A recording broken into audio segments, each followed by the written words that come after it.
So ngayon, tuturuan ko kayo kung paano gumamit ng Popo Live. Pero bago yon, click mo naman yung subscribe button, pati yung notification, para naman lagi kang updated sa aking mga videos. Thank you!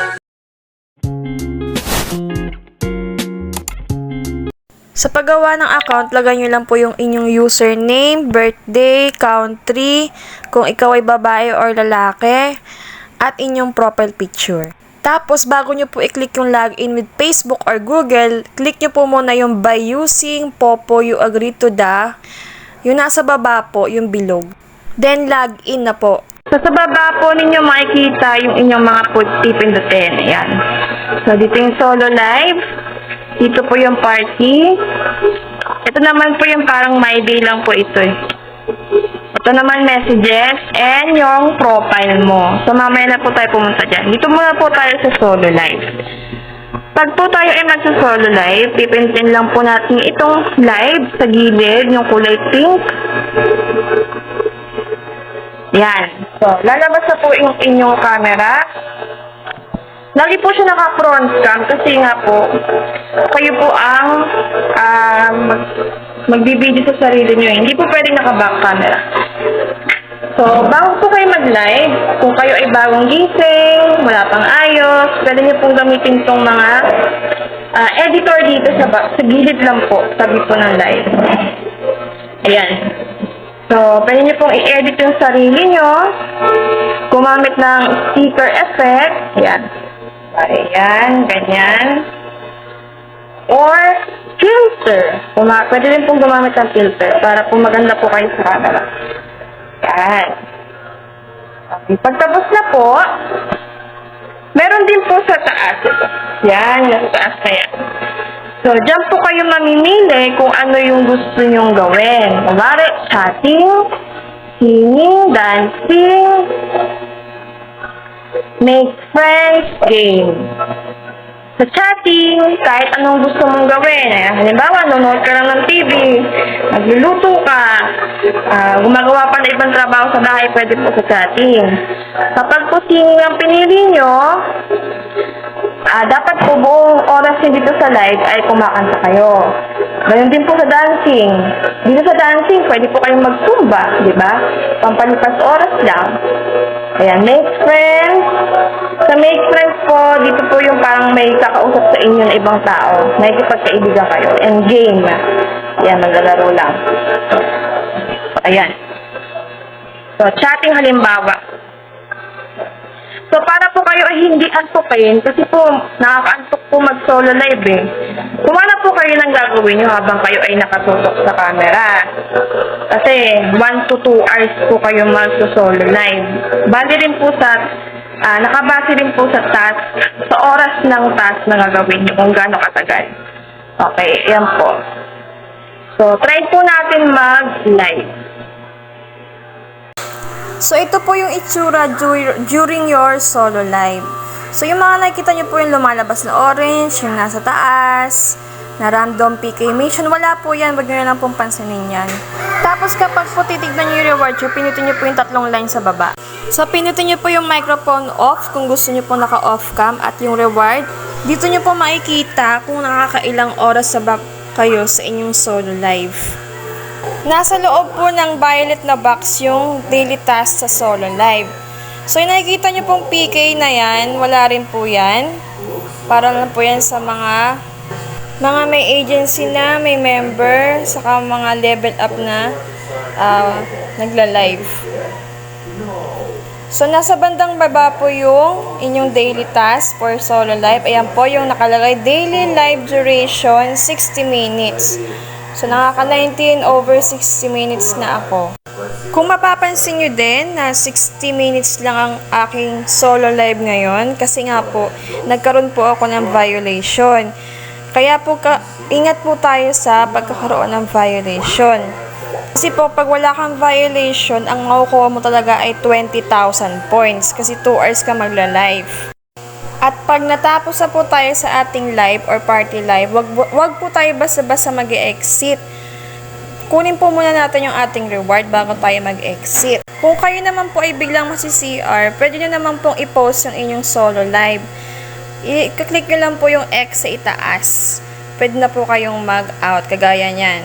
Tapos balik na lang po kayo ulit. Kung kailan nyo gusto ulit mag-solo live. So, ngayon po, sasabihin ko naman po sa inyo kung ano po yung mga bawal nyong gawin during your solo live sa Poco.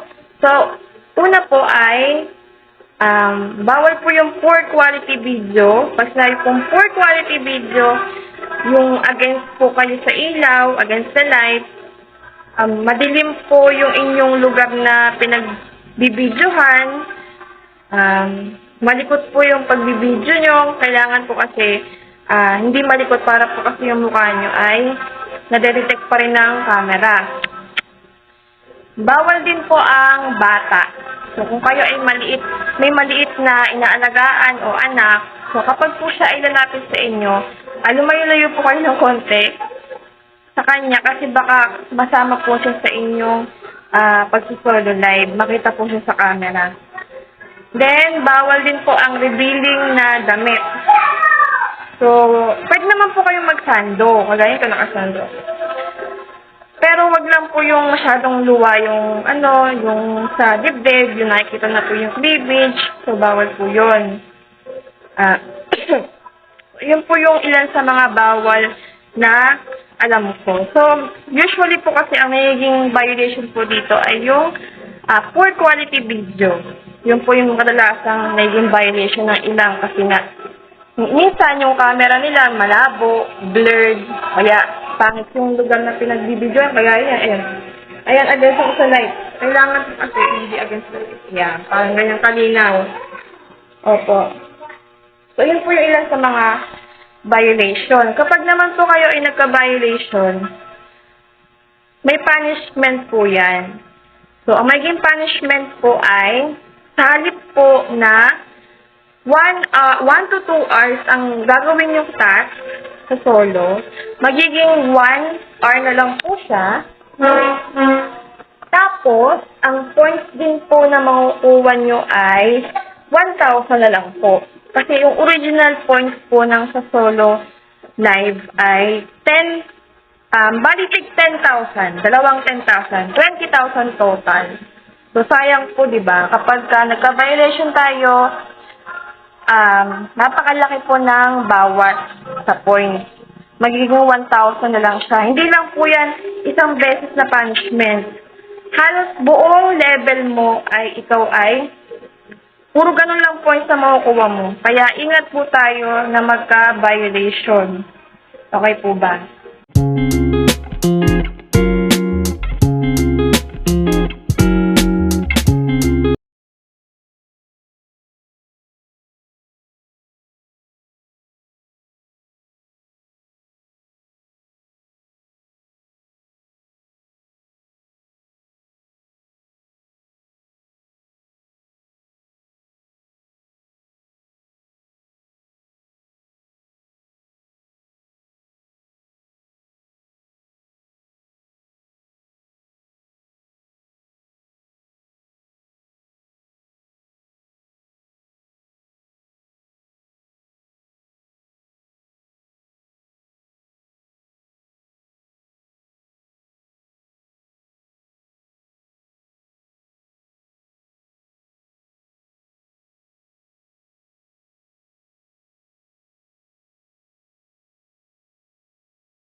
Sa mga gusto nga po palang sumali sa aming agency, ito po ang aking ID number.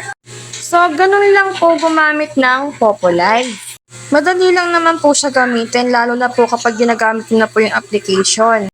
Sa susunod naman po ay tuturuan ko kayo kung paano naman kayo gumawa ng sarili niyo pong agency.